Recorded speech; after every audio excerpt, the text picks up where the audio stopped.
Bismillahirrahmanirrahim. Assalamualaikum warahmatullahi wabarakatuh. Ismahuli an u'arifakum ismi Retis wa Khairanis, raqmu tasjil wahid tis'ah wahid arba'ah sifrun thaniyah sifrun sifrun thamaniyah khamsah. Ana min fasli kismi ta'limi lugati arabiyah al-jim. Perkenalkan, nama saya Retis wa Khairanis, NIM 1914020085. Saya dari kelas PBAC semester 5. Baik, saya akan menjawab pertanyaan ujian tengah semester mata kuliah Takwim Ta'lim Al-Lughah Al-Arabiyah. Soal pertama yaitu menjelaskan definisi 3 istilah. Yang pertama, pengukuran. Pengukuran dalam bahasa Arab disebut dengan al-qiyas, dalam bahasa Inggris disebut dengan measurement. Menurut pemahaman saya, pengukuran adalah suatu tindakan atau perbuatan untuk mengukur sesuatu dengan alat ukur tertentu. Definisi istilah yang kedua yaitu penilaian. Penilaian dalam bahasa Arab disebut dengan taqyim, dalam bahasa Inggris disebut dengan assessment. Menurut pemahaman saya, penilaian adalah penafsiran atau penjelasan terhadap hasil pengukuran atau memberikan nilai terhadap sesuatu yang diukur. Yang ketiga yaitu tes. Tes dalam bahasa Arab disebut dengan al-ikhtibar. Menurut pemahaman saya, tes adalah alat ukur atau prosedur untuk menilai kemampuan peserta didik. Lalu hubungan antara 3 definisi ini, 3 istilah ini sangat berhubungan dan sangat berkaitan. Karena ketika kita ingin mengukur, maka kita lakukan prosedur pengukuran terlebih dahulu. Setelah kita melakukan prosedur pengukuran, tentu kita membutuhkan tes, yaitu alat ukurnya. Setelah kita melakukan tes atau alat ukurnya, maka kita membutuhkan penilaian. Contoh, kita mengukur kemampuan atau maharatul istima' siswa kelas 7B. Maka ketika kita ingin mengukur kemampuan tersebut, maka kita membutuhkan tes. Tes yang sesuai dengan maharatul istima' kelas 7B tersebut, seperti audio. Lalu setelah kita mendapat hasil tes tersebut, maka kita bisa dapat menilai apakah itu bagus hasilnya atau tidak, dan lain sebagainya. Selanjutnya saya akan menjawab pertanyaan tentang apa maksud dari evaluasi dalam bahasa Arab, dalam pembelajaran bahasa Arab.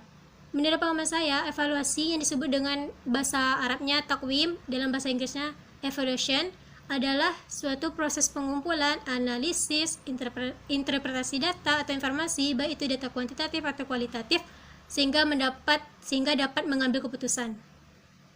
Contohnya, setelah kita mengadakan tadi pengukuran, tes dan penilaian terhadap kemampuan mahar atau istima kelas 7B tadi, maka kita dapat melakukan evaluasi apakah hasil tersebut setelah melakukan prosedur tadi menunjukkan bahwa siswa kelas 7B itu lulus dalam ujiannya atau tidak.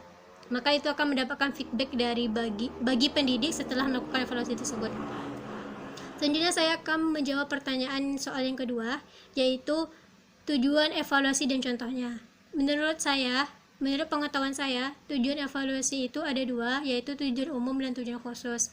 Tujuan umum yang pertama yaitu sebagai alat bantu untuk melihat tingkat keberhasilan peserta didik untuk mencapai tujuan pembelajarannya. Contohnya, tujuan pembelajaran mata pelajaran kawaid, yaitu peserta didik bisa mengi'rab teks Arab tanpa harokat.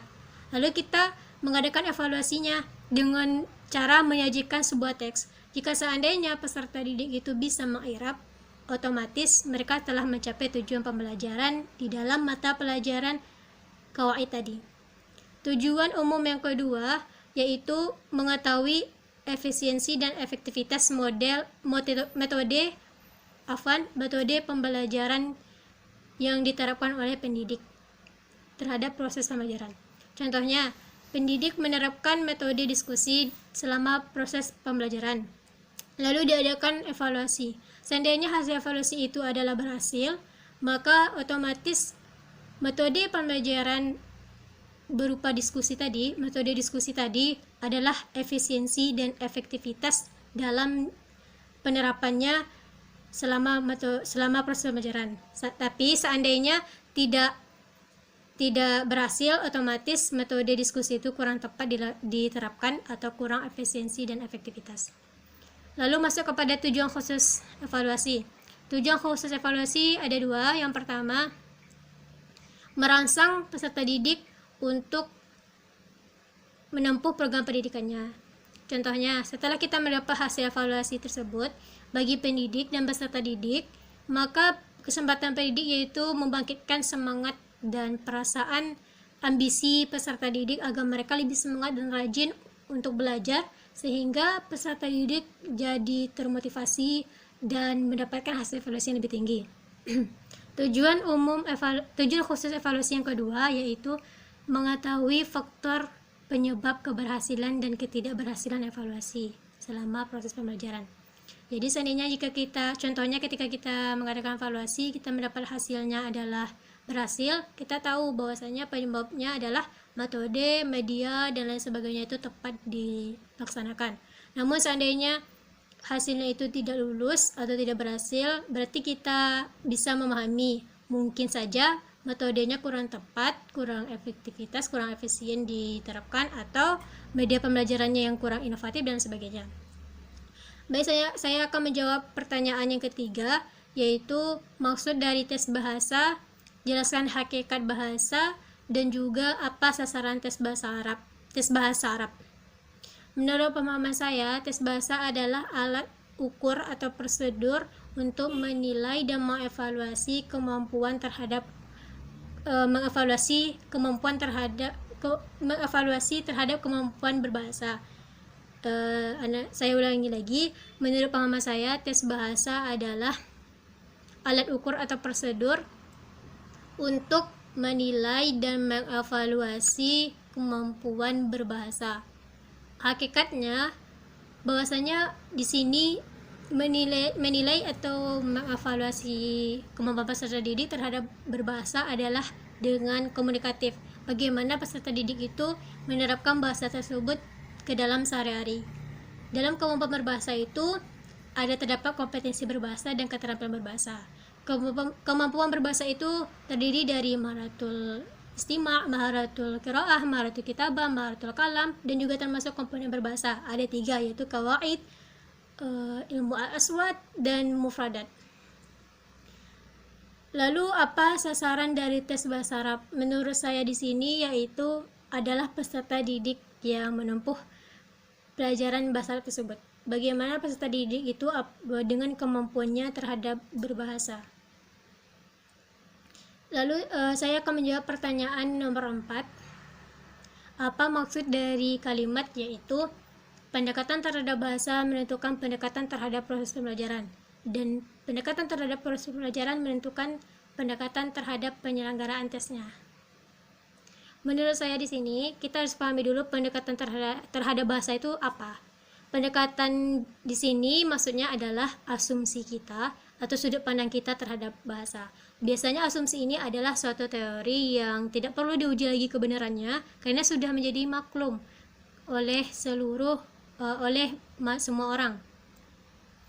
Jadi ketika kita sudah melakukan pendekatan terhadap bahasa, contohnya kita tahu bahwasanya kemampuan itu ada 4, maharatul kalam, maharatul qiraah, maharatul istima', maharatul kitabah, dan itu semua orang juga setuju tentang kemampuan tersebut. Maka itulah dinamakan pendekatan terhadap bahasa. Setelah kita tahu tentang bahasa tersebut, banyak hal tentang bahasa itu kita ketahui, maka memudahkan kita untuk melaksanakan pendekatan terhadap proses pembelajaran. Jadi ketika kita mengajarkan suatu pelajaran, contohnya qawaid, kita tahu apa saja yang perlu kita ajarkan, seperti ilmu nahwu, ilmu saraf, dan lain sebagainya. Setelah kita melaksanakan pendekatan terhadap proses pembelajaran inilah tentu memudahkan kita untuk pendekatan terhadap penyelenggaraan tesnya. Ketika kita mengadakan tes qawaid tadi, tidak mungkin kita menyajikan audio. Tentunya kita menyajikan teks Arab tanpa harokat agar peserta didik itu bisa atau tidaknya mengikrab teks-teks tersebut. Itulah yang dimaksud dengan kalimat tersebut menurut pemahaman saya. Selanjutnya pertanyaannya itu jelaskan 5 macam pendekatan. 5 macam pendekatan. Yang pertama, pendekatan tradisional. Pendekatan tradisional ini yaitu melaksanakan tes bahasa itu tidak dituntut kemampuan seseorang itu bagaimana kemampuannya dalam melaksanakan tes bahasa. Jadi siapapun yang bisa mengajari peserta didik tentang suatu bahasa, tentang berbahasa, maka beliau atau dia sudah dinilai akan mampu melaksanakan tes bahasa. Maka penilaian terhadap siswa ini adalah pandangan pendidik beserta subjektifnya. Contohnya menanyakan tentang komponen bahasa, menerjemahkan, menulis esai, dan lain sebagainya. Yang kedua, pendekatan diskret. Pendekatan diskret ini adalah melaksanakan tes bahasa fokus untuk menguji satu komponen atau satu kemampuan saja.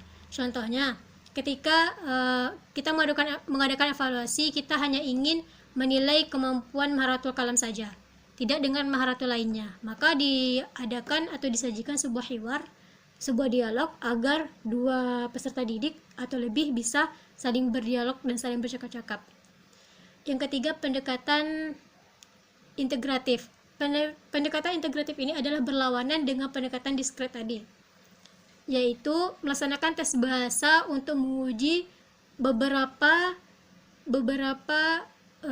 kemampuan bahasa atau komponen bahasa. Jadi contohnya ketika kita mengadakan tes untuk peserta didik, yang kita uji adalah maharatul kalamnya, maharatul qiraahnya, maharatul kitabahnya, maharatul istima'nya, kawaidnya, tata bahasanya, ilmu al-aswatnya, dan lain sebagainya. Maka itu yang dinamakan pendekatan integratif. Selanjutnya, pendekatan pragmatik. Pragmatik ini adalah pendekatan kaitannya antara tes bahasa dengan yang ada dalam kehidupan sehari-hari. Contohnya dikte. Pendidik membacakan atau memperdengarkan sebuah wacana, maka peserta didik mencatatnya. Atau wawancara. Peserta didik bisa menjawab pertanyaan-pertanyaan yang dilontarkan oleh pendidik. Yang terakhir yaitu pendekatan komunikatif. Pendekatan komunikatif ini adalah adanya proses komunikatif ini atau proses dua kegiatan yang dilakukan secara bersamaan dengan proses interaksi. Contohnya, ketika kita menginstruksikan dua peserta didik untuk maju ke depan, mereka saling berdialog, maka itu ada dua maharah yang kita uji, yaitu maharatul istima'. Bagaimana mereka saling mendengarkan ucapan teman dan temannya, lalu bagaimana maharatul kalamnya, bagaimana mereka merespon apa yang dikatakan oleh temannya atau menjawab apa yang ditanyakan oleh temannya. Lalu inilah yang dinamakan dengan pendekatan komunikatif. Adanya dua hal atau dua kegiatan yang dilaksanakan secara bersamaan, lalu ada interaksi antara mereka. Saya akan melanjutkan jawaban kepada pertanyaan yang kelima, yaitu jenis-jenis teks bahasa berdasarkan beberapa kriteria ada, yaitu seperti banyak, beberapa, lalu jelaskan 5 diantaranya.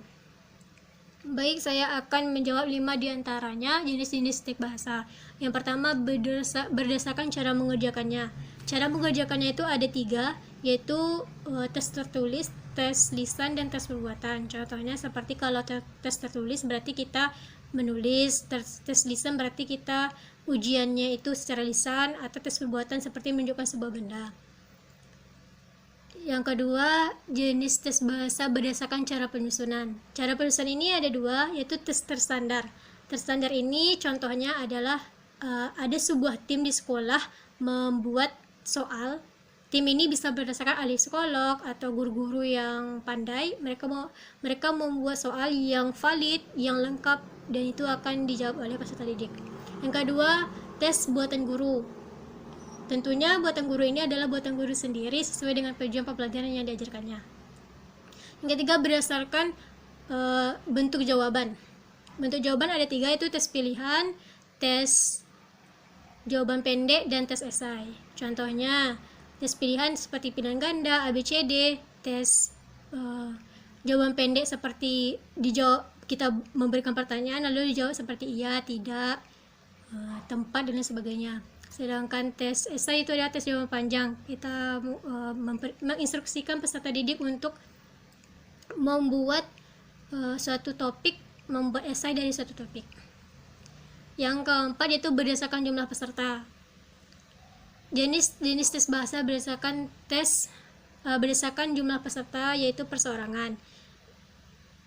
Perseorangan berarti kita melaksanakan tes ini secara individual. Yang kita tes adalah kepribadiannya, bakat dan minat, dan sebagainya. Yang kedua yaitu kelompok. Berarti kita melaksanakannya ini secara kelompok atau beberapa orang. Berarti yang kita uji bukan satu orang saja, namun ada beberapa orang yang kita uji berdasarkan kepribadian masing-masing, bakat dan minat masing-masing, dan sebagainya. Yang kelima atau yang terakhir yaitu berdasarkan objek bahasa yang dinilai. Ada dua. Yang pertama tes kompetensi bahasa. Kompetensi bahasa berarti ada 3, yaitu kawaid atau tata bahasanya, aswat atau bunyinya, yang ketiga mufradat atau kosakatanya. Lalu yang terakhir itu tes kemampuan berbahasa. Seperti kita ketahui bahwasanya kemampuan berbahasa itu ada 4, yaitu maharatul istima', maharatul qiraah, maharatul kitabah, dan maharatul kalam. Baik, itu saja yang dapat saya jawab dari 5 soal ujian tengah semester mata kuliah Taqwim Ta'lim Al-Lughah Al-Arabiyah. Astaghfirukum ala kulli al-khata'at. Syukran ala husni timamikum. Akhirul kalam. Wassalamualaikum warahmatullahi wabarakatuh.